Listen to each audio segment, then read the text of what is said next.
What's the deal, man? Fueled by Craft. I'm pretty sure you've heard what's been going on around the NBA world, and that is how tanking has gone so viral to the point where now Adam Silver has come forward and announced a few rules to all 30 NBA teams that he'll implement starting next season to try to get rid of tanking. Now, I do want to go over these rules and give my opinions on some of them, but before I do that, I just want to make it clear. I think that no matter what they do, no matter what rules they do implement, it'll always be loopholes around something. And to be honest, some of these rules aren't horrible, and I think they are necessary. But I think they're pushing this tanking narrative to kind of hide the real problem, which I think is fixing these drafts.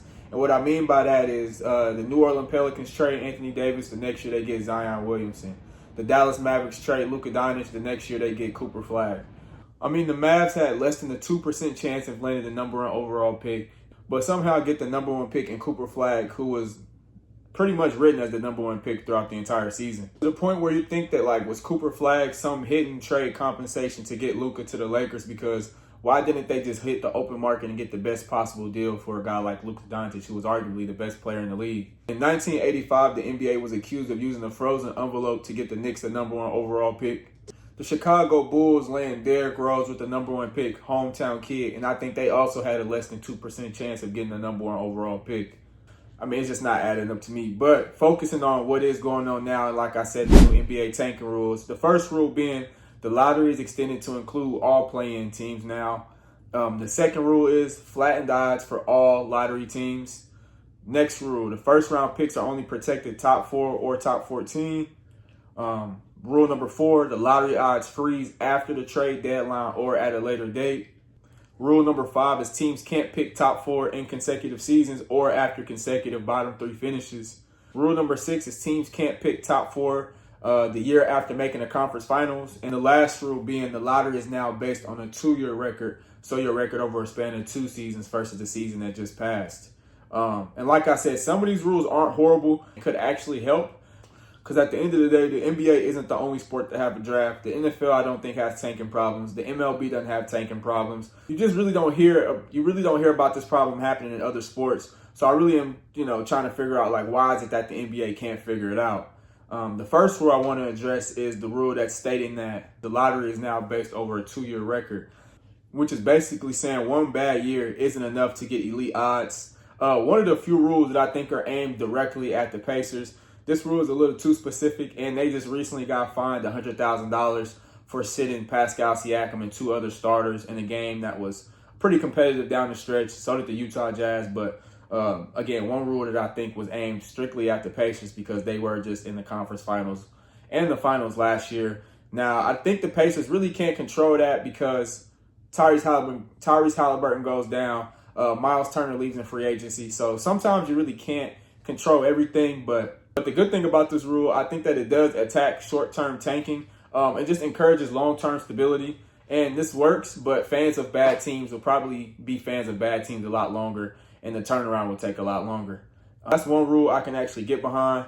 Moving on to another rule, which is you can't pick top 4 of the year after making the conference finals. And if you aren't aware, the Pacers are in position to have pretty much a top 5 pick, but the Pacers are in position to get a guy like AJ DeBanza, Cameron Boozer after just playing in the finals.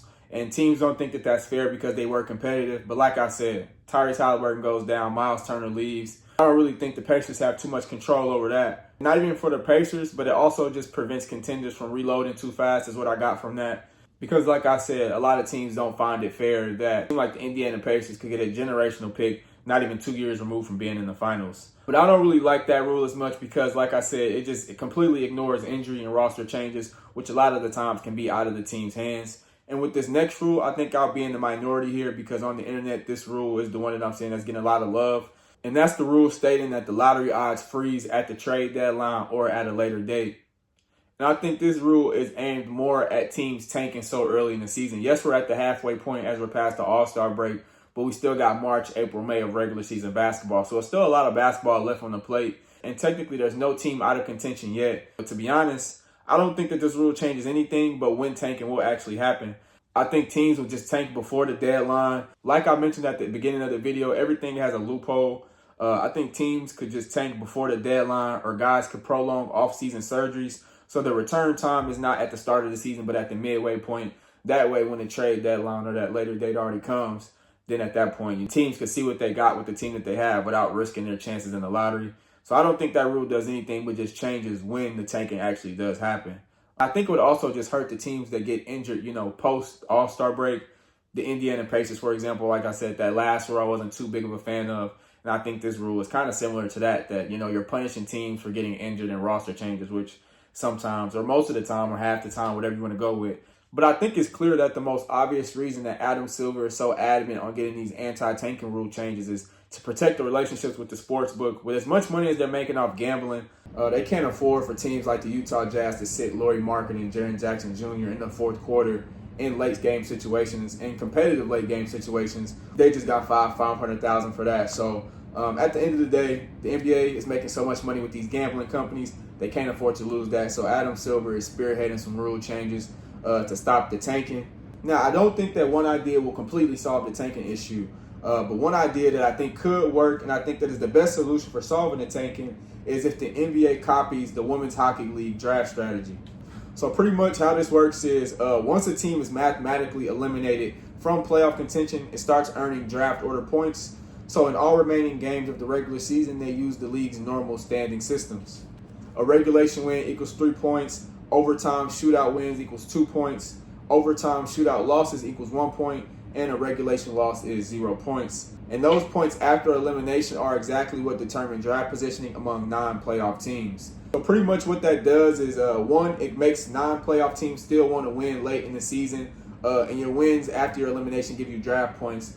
Teams can still compete and have a reason to compete to get number one overall picks. So I'm interested to know what you guys think of these rules. Do you think these rules are necessary?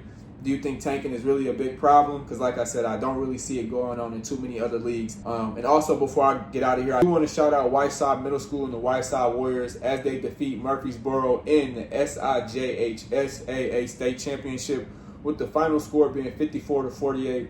Great win, a great team win. I actually got to watch the game on YouTube, so check it out if you haven't already. And I like how the team fought back. Early on, the referee was definitely blowing a whistle, a lot of foul trouble. And I can definitely slow the game down, get teams out of rhythm. But I like how the Whiteside Warriors definitely battled back, never let their head down. And at the end of the day, they remembered that they were fighting for a championship, and they got the job done. So shout out to them boys. They defeated a really good team. That team that they defeated, Murfreesboro, the Blue Devils, they had 2 losses on the season, both coming from the Whiteside Warriors. The first loss coming earlier in the season. So extra shout out to the ones that are participants in the Keys mentoring group. Take that group just as serious as you're taking these sports, man. As you get further along in these sports, you'll realize that these coaches at the next level, for as good as you can be as a player on the court, they want you to be just as good of a person, if not a better person, off the court. And I know that my pops, Kai Ellis, and the Keys mentoring group will definitely put you in the right position to be great leaders off the court, which will just help your on-court success as well. And I know that my pops and the Keys mentoring group will just give you all the keys and the recipes that you need to be an excellent and great player off the court, just like you guys were on the court. So shout out to you guys, man. This is Fueled by Craft. Appreciate you guys for watching.